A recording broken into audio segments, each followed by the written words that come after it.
E a relatividade pertence ao absoluto, não ao fragmentado, né? O relativo não pode falar de relatividade. Eles só caminhavam, tinha uns que quase nem usavam roupa, porque aquilo não dizia mais quem ele era. Não precisava mais nada para dizer quem ele era. Tudo isso estava dentro dele. E ele sabia disso. É um processo de descarte, não um processo de vencer o ego.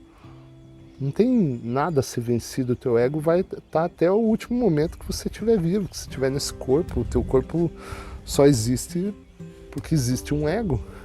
E esse ego tem funções gigantes na tua vida. Mas ele não é você. Essa é a ilusão do eu. Essas pessoas que estão, que foram atraídas, que estão no momento de ler as cartas, de se aprofundar nas cartas e, sobretudo, vivenciá-las, vai devagar, calma.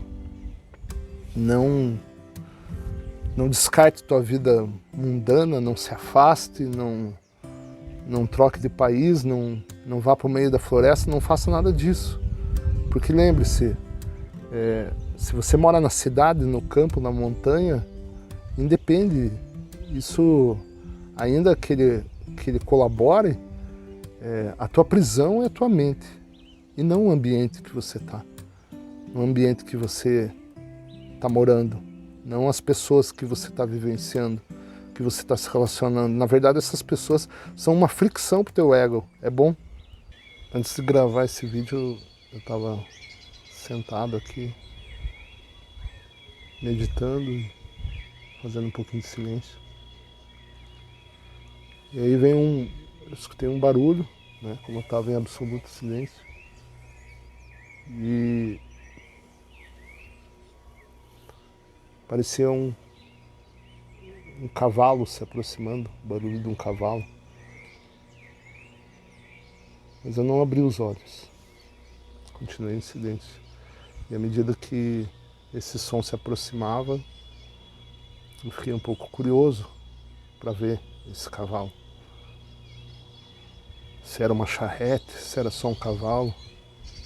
E no momento que eu abri os olhos, era um pai empurrando um carrinho do filho dele. Eles estão ali, eu vou mostrar aqui um pouquinho.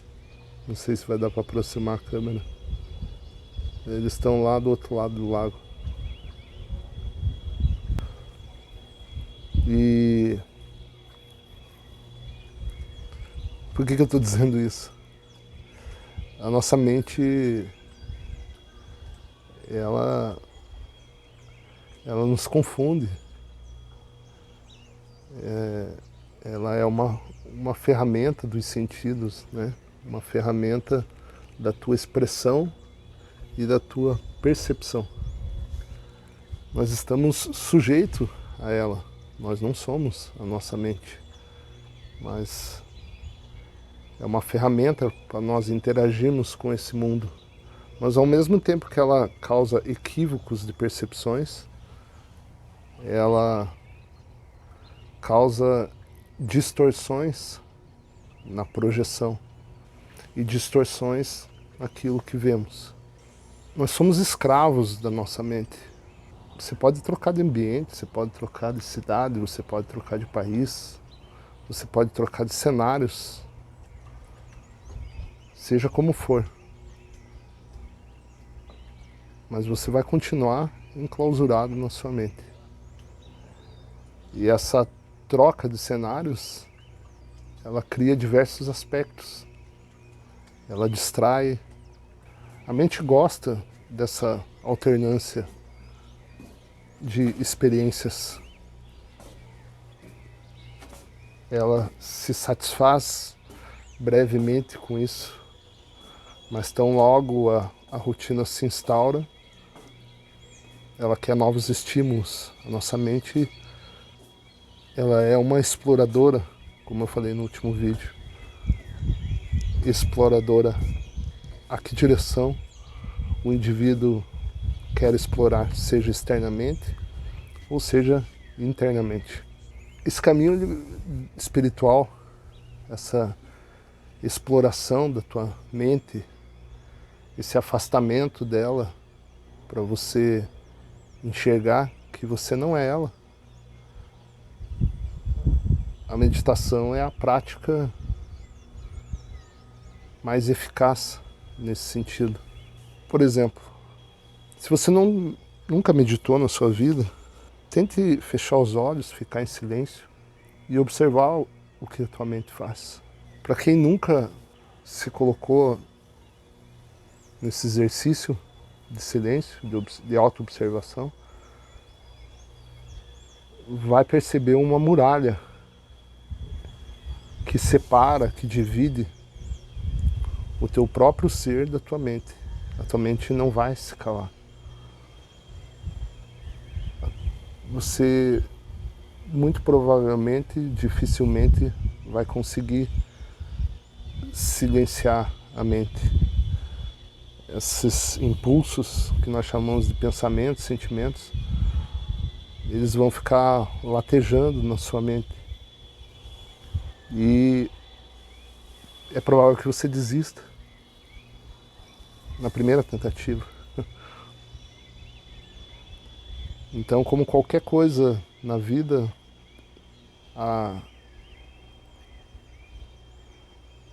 o aprofundamento, a experiência vem da prática, vem do exercício. E você vai ter que se colocar nesse processo diariamente e vai ter que calmamente esperar que a sua mente silencie. E ela silenciará, acredite. Se você conseguir, tiver disciplina, tiver força de vontade e quiser conhecer de fato a sua mente, você vai continuar. Até que um determinado ponto você começa a se afastar dela, experienciar durante a meditação que há algo por detrás dela. E o que leva a isso? Leva a que você começa a desconfiar desses impulsos, desses pensamentos, desses sentimentos que vêm a ela. E aí se inicia o processo de desidentificação. Desidentificação com a mente, desidentificação com os pensamentos, com os sentimentos, com as infindáveis histórias que a sua mente conta. Isso é uma atividade do ego. Infinitas histórias. Então você começa a se desvincular delas. E nisso você começa a experienciar que a sua mente começa a se equilibrar. Por que começa a haver um equilíbrio? Porque esses impulsos vão se ordenando, voltando, se harmonizando, por assim dizer. Por que eu abordei isso hoje?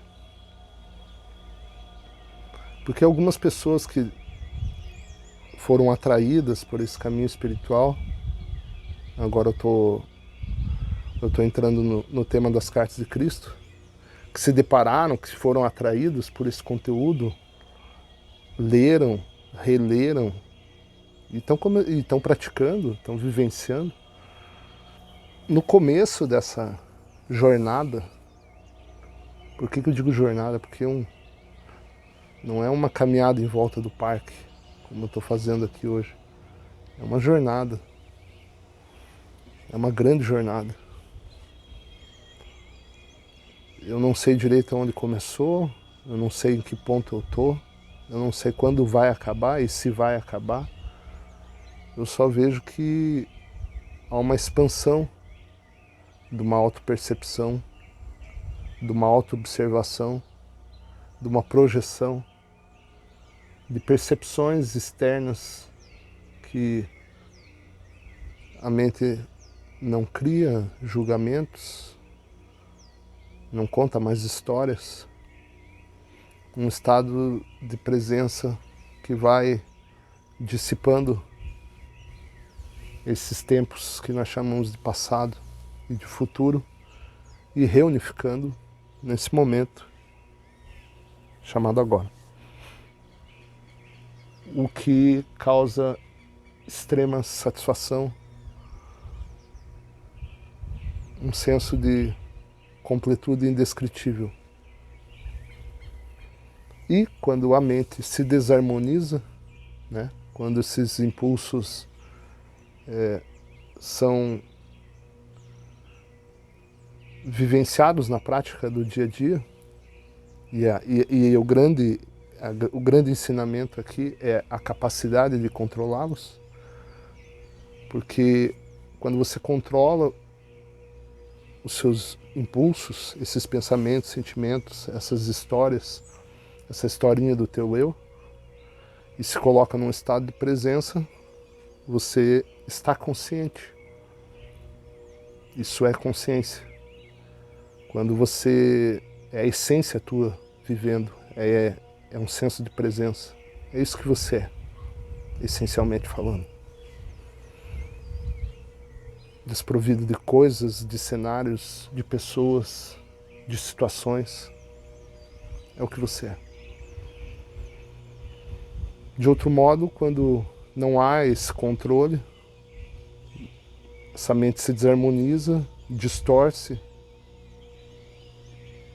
o momento presente e você se torna inconsciente, pelo menos naquele momento. E aí as histórias, como eu disse, são infindáveis. E aí você ofende, julga, critica, se descontrola, fere e obviamente é ferido. Você desarmoniza o ambiente. Você cria uma condição desarmoniosa e isso afeta o ambiente em que você está e das pessoas com quem você se relaciona. Então, quando a pessoa começa a ter consciência de algo a mais, desse conhecimento espiritual, dessa verdade, dessas leis da existência, invisíveis aos olhos humanos, mas perceptíveis e totalmente reais ao ser, à consciência, ela se bate com esse muro da consciência humana, da sua consciência humana, e se assusta. E aquilo aonde o ego dominava completamente a sua mente, começa a haver um conflito dessa consciência, desse ser essencial que quer se expressar, se manifestar, que chegou ao ponto de fazê-lo, começa a rivalizar com o próprio ego. E isso é muito avassalador para a mente. E nós chamamos a esse momento de dor. Não uma dor física, ainda que tenha uma tensão física, mas uma dor espiritual, uma dor mental, um descolamento do ser para a personalidade. O ser começa a se afastar desse eu e começa, através da psique, assumir o controle dessa mente. Começa essa desidentificação mental. O ego é contrário a isso. Esses impulsos têm a função de manter a individualidade e a persona feliz através da atração e da repulsão. E essas pessoas ficam muito assustadas e querem, de certa maneira, elas querem acelerar esse processo. Ao meu ver, isso não é possível.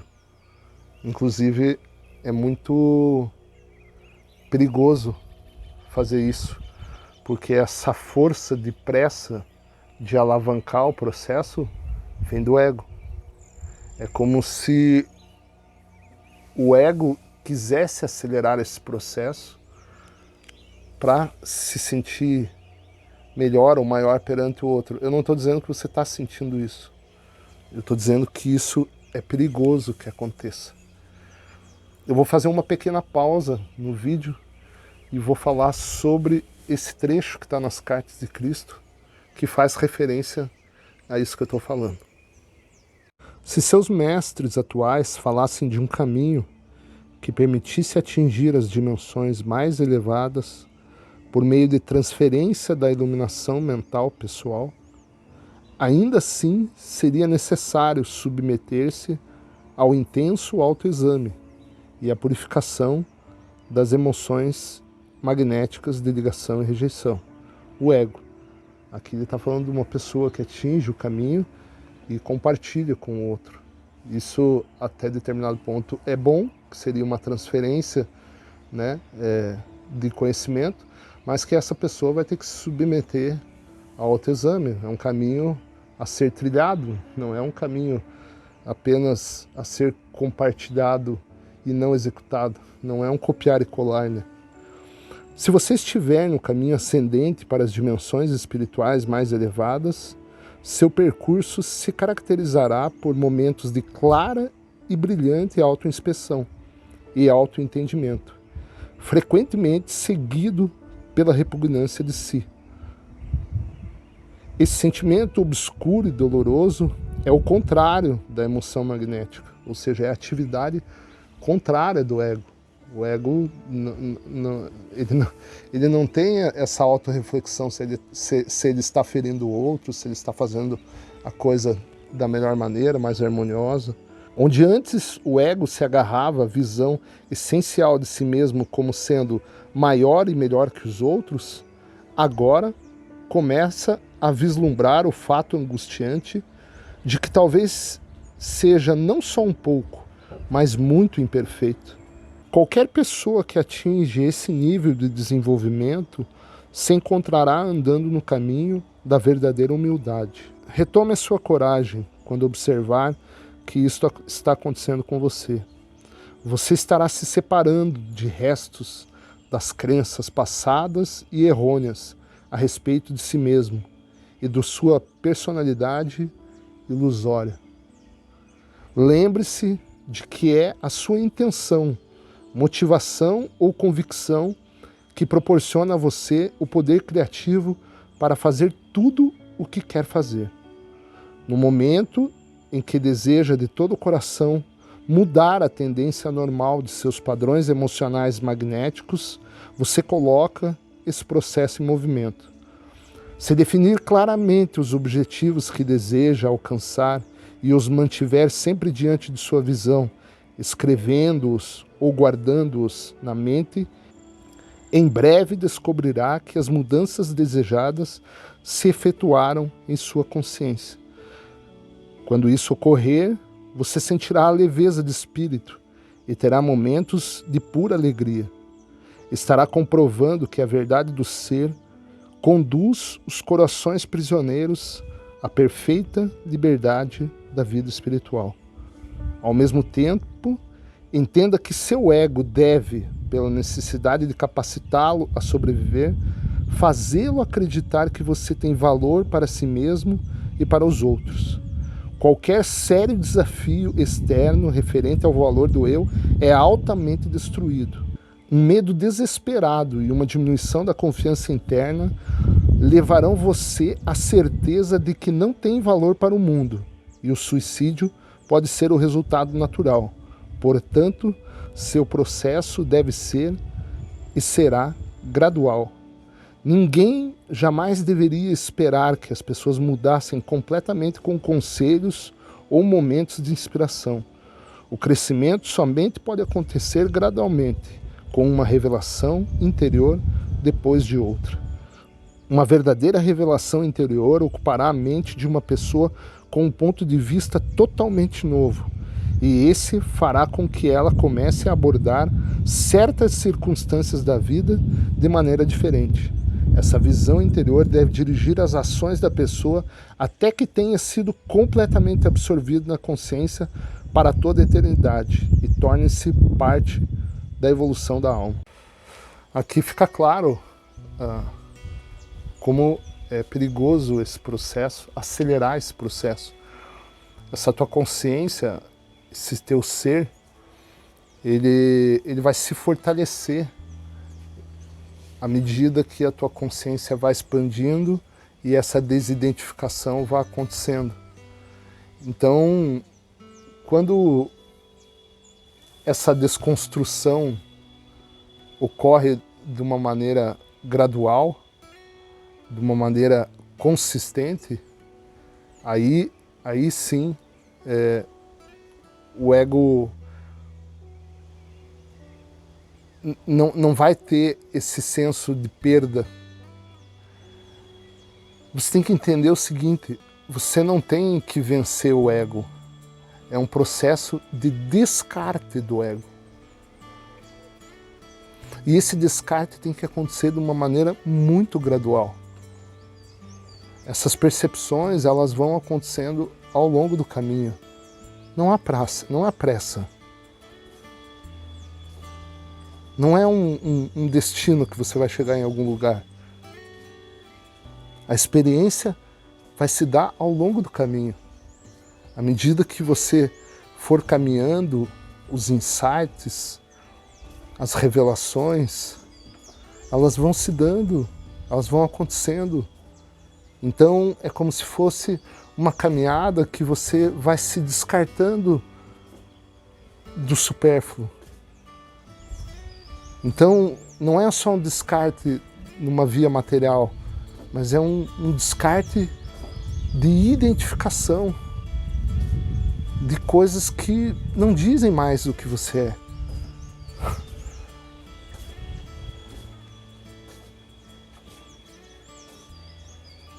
Hoje eu percebo assim, por que esses caras que caminharam nessa... Olha um lagarto ali.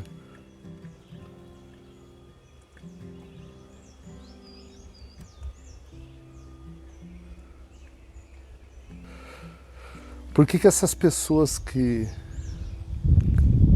fizeram esse caminho espiritual, mais ou menos todas falaram coisas muito semelhantes, né?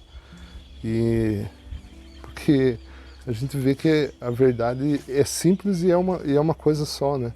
E nós, como seres relativos, nós acessamos a parcialidade da verdade, né? Jamais saberemos a verdade porque somos seres relativos, né? Então, e a relatividade pertence ao absoluto, não ao fragmentado, né? O relativo não pode falar de relatividade. Mas esses caras foram... eles só caminhavam, tinha uns que quase nem usavam roupa, porque aquilo não dizia mais quem ele era. E quem ele era um senso de autenticidade, de ser que não precisava desses adornos, né? Ele usava a roupa em respeito aos outros, porque ele não precisava mais, né? Não precisava mais de coisas,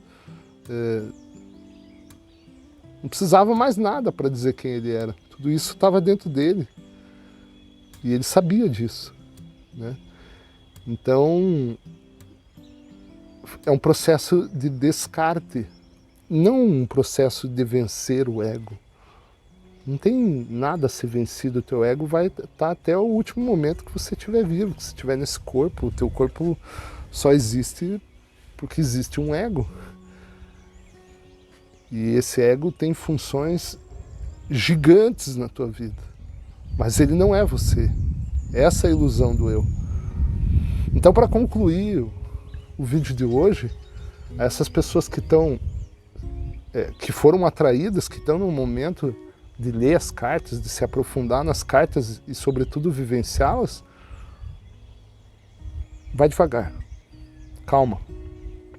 Não descarte tua vida mundana, não se afaste, não troque de país, não vá para o meio da floresta, não faça nada disso.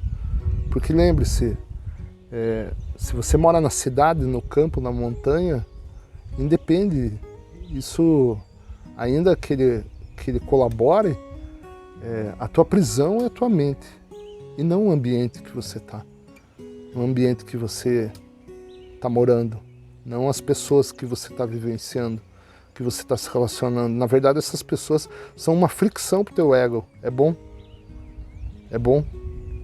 porque elas vão colocar esse ego teu contra a parede e você vai ter que controlar esses impulsos. Então, esses relacionamentos são bons. E ao longo do caminho você vai atrair outros relacionamentos. Por quê? Porque é isso que você vai emanar. E essas pessoas, algumas vão se sentir atraídas e as outras vão se afastar. Então, ao longo do caminho, é provável que as suas amizades vão mudando, embora não há julgamento naquelas antigas amizades. Apenas não há ressonância no relacionamento, não há ressonância do conteúdo que se fala, no sentido de valores. E, embora não haja julgamento, começa a ocorrer um afastamento. Mas ainda essas pessoas têm o papel delas na sua vida. Talvez você não os reconheça nesse momento, mas para frente você vai reconhecer e vai entender o porquê foi necessário. Então é isso. É um processo muito gradual e é perigoso, sim, porque o teu ego tem que ser descartado aos poucos. Esse senso de valor perante a sociedade, perante os outros, vem do ego. E enquanto a tua alma não estiver fortalecida, não estiver assumindo o controle da tua mente, é possível que isso ocorra, como as cartas dizem. Tá bom? Obrigado. Caminha. Se atenha ao caminho, se atenha ao agora, se atenha à presença de estar aqui e agora.